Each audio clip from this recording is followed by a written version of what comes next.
Очередные уроки истории от российского диктатора, атаки партизан в глубоком тылу РФ, а также новая волна протестов в Европе. В эфире «Нехта» самые важные и интересные новости к этому часу.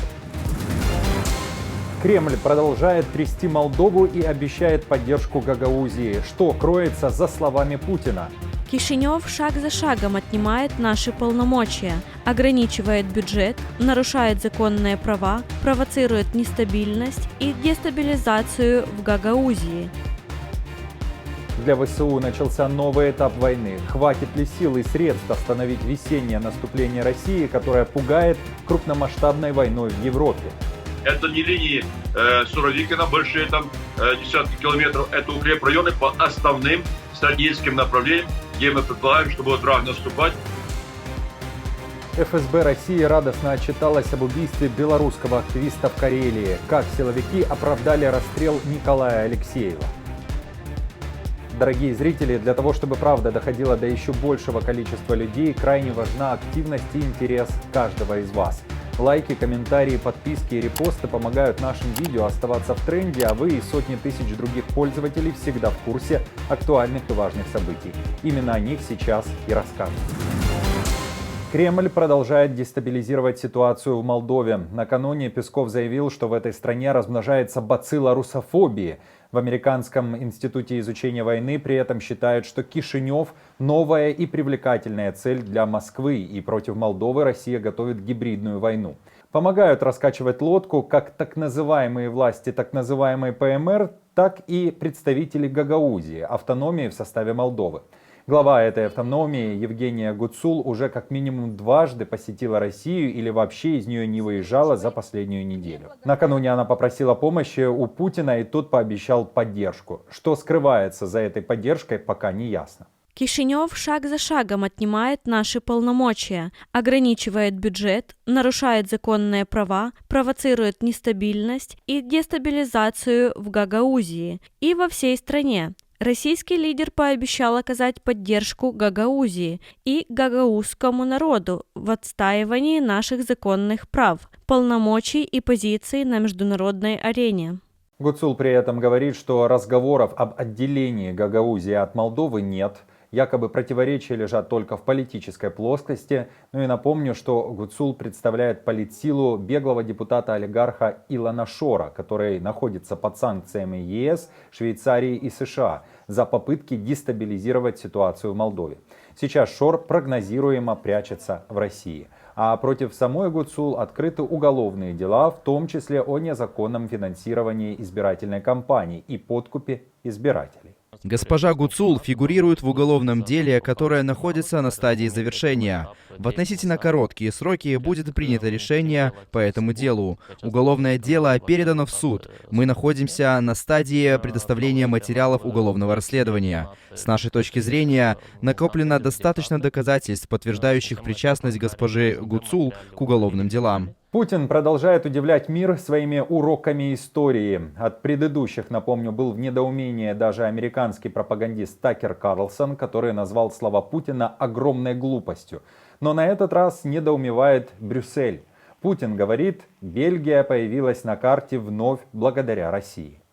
Бельгия, вы, наверное, знаете об этом, в значительной степени появилась на карте мира как независимое государство, в том числе в значительной степени благодаря России и позиции России. Да, но это сегодня уже не имеет значения, но имеет значение то, что у нас есть со многими странами мира своя предыстория. В уши участникам так называемого Всемирного фестиваля молодежи нереализованный историк попытался вложить и историю про бандеровцев. А еще заявил, что украинцы и россияне обязательно воссоединятся на духовном уровне.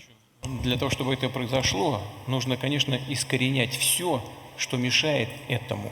А мешает этому самые отвратительные проявления национализма. Вот это яд, который отравляет жизнь очень многих народов. Наверное, стоит вспомнить другое интервью Путина, более раннее, чтобы понять, кто в России является этим самым отравителем народа. Самый большой националист в России – это я. самый большой, самый правильный национализм – это выстраивание действий и политики таким образом, чтобы это пошло на благо народу. Украинские силы обороны вернули контроль над населенным пунктом Тоненькое к западу от Авдеевки. В этом уверен эксперт Бильд по анализу открытых данных Юлиан Рёбке. При этом в ВСУ говорят, что после Авдеевки РФ концентрирует свои силы на Новопавловском направлении. Тем не менее, ВСУ не получат особой инициативы на всей линии фронта из-за задержек военной помощи от западных союзников, сообщают аналитики Американского института изучения войны. Задержки с предоставлением критически важной помощи заставят Украину принимать сложные решения по распределению ресурсов между будущими оперативно важными контрнаступательными операциями и текущими украинскими оборонительными операциями против российских захватчиков, которые сейчас удерживают инициативу. Wall Street Journal пишет, что Украина вступает в новую фазу войны с Россией, где ей нужно копать, копать и копать. И сейчас Киев готовится к российскому весеннему наступлению. Мы создаем дополнительные инженерные сооружения. Там многие критики говорили из Запада, и наши, что они не готовы. Все идет по ходу. Создают войсковые соединения раз, инженерные войска два. И далее линия обороны — это уже гражданские предприятия и дорожные управления, которые очень сейчас эффективно работают на создании стационарных укрепрайонов. Это не линии Суровикина, большие там десятки километров. Это укрепрайоны по основным стратегическим направлениям, где мы предполагаем, что будет враг наступать, или перекрыть ему удобные коммуникационные направления, где могут он двигать войска, живую силу и развивать свои наступательные операции. Партизаны украинского подполья «Атеш» тем временем заявили о том, что уже мешают развивать россиянам их операции. В Московской области они уничтожили релейный шкаф возле ЖД-станции Головково. Подгорало днем и в другой точке РФ, в Казани, горело танковое училище. Россия при этом пугает мир крупномасштабной войной в Европе, которую начнет при этом не Россия, а некие другие силы. Об этом пишет начальник Академии Генштаба оккупантов Владимир Зарудницкий. Сегодня трудно поддается прогнозу дальнейшее развитие обстановки, связанное с ростом противоречий, разрешение которых фактически всегда приводит к применению военной силы. Не исключена возможность эскалации конфликта в Украине от расширения участников прокси-сил, используемых для военного противостояния с Россией, до крупномасштабной войны в Европе. Еще не менее 2 лет Россия может воевать с Украиной с нынешней интенсивностью. Таков прогноз разведки Литвы, сообщает Рейтер. Поддерживать военную машину Кремля помогают высокие цены на нефть, обход Москвой международных санкций и государственные инвестиции. Литовская разведка также приходит к выводу, что Россия абсолютно не стремится к деэскалации конфликта, даже несмотря на то, что не может добиться своих целей. Кроме того, разведслужба считает, что Беларусь сейчас занимается развитием потенциала для развертывания ядерного оружия России на своей территории. Для этого модернизируется инфраструктура. Китай готов укреплять дружбу, добрососедство и углублять всестороннее стратегическое сотрудничество с Россией.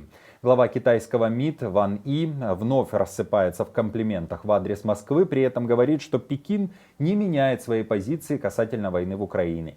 И вновь-таки называют войну не войной, а украинским кризисом или же конфликтом, настаивая при этом на том, что Киев должен смотреть не на свою формулу мира, а на китайскую, в которой, я напомню, нет и слова о том, что РФ должна вывести свои войска с территории Украины. Конец любого конфликта – это решение за столом переговоров. Чем раньше начнутся переговоры, тем раньше наступит мир. Если все стороны будут придерживаться целей и принципов Устава ООН и должным образом учитывать законные интересы всех сторон, Европа сможет действительно создать сбалансированную, эффективную и устойчивую систему безопасности. В Карелии российские ФСБшники расстреляли белорусского активиста Николая Алексеева. По данным Астры, Николая собирались задержать в рамках уголовного дела о подготовке к теракту. И это самое дело было открыто в тот же день, в который и убили Алексеева. ФСБ при этом называют белоруса террористом, завербованным украинскими спецслужбами, у которого была якобы изъята бомба. и якобы он собирался подорвать админздание в Олонце. При этом российские силовики никак не объясняют, с какой целью должен был произойти этот теракт в этом городке с населением в несколько тысяч человек где-то в Карелии. Известно, что Николай Алексеев активно выступал против режима Лукашенко, принимал участие в протестах 2020 года и писал о нарушении прав человека в республике. Дональд Туск не будет разговаривать с хулиганами, готов вести диалог только с фермерами. Так, польский премьер отреагировал на протесты в Варшаве, в результате которых протестующие устроили столкновение с полицией под польским сеймом. Волна протестов в четверг уже захватила и Чехию. На улицах Праги тракторы, сено и навоз. Мы собрались здесь, потому что ситуация для нас уже катастрофическая. И, к сожалению, те, кто причастен к такому положению дел в этом году, это не эксперты. Эти люди не могут даже посчитать и спрогнозировать, будем мы работать или нет. Тем временем в Германии бастуют не фермеры, а машинисты пассажирских поездов и персонал аэропортов. Продлится протест до 13 часов пятницы. В течение 2 дней будут ходить лишь около 1/5 части всех поездов. И еще 200 тысяч пассажиров затронет предупредительная забастовка наземного персонала авиакомпании Люфтганза. Немцы требуют повышения зарплаты и одноразовой компенсации за инфляцию. Ситуация такая. Мы стоим здесь, самолет в 50 метрах от нас, а мы не можем пройти через охрану, через регистрацию и теперь застряли здесь. Но при этом нет никакой дополнительной информации. Это очень глупо. Нас целая группа. Теперь огромное количество проблем с тем, как перебронировать билеты. На этом пока все. Если вам нравится наша работа, вы можете поддержать ее кнопкой «Спасибо» под роликом или стать постоянным спонсором канала. А мы с командой продолжаем следить за самыми важными новостями. Оперативную информацию от Нехта ищите в телеграм-каналах или на платформе X. Спасибо за доверие и то, что остаетесь с нами. До новых встреч и хороших вам новостей.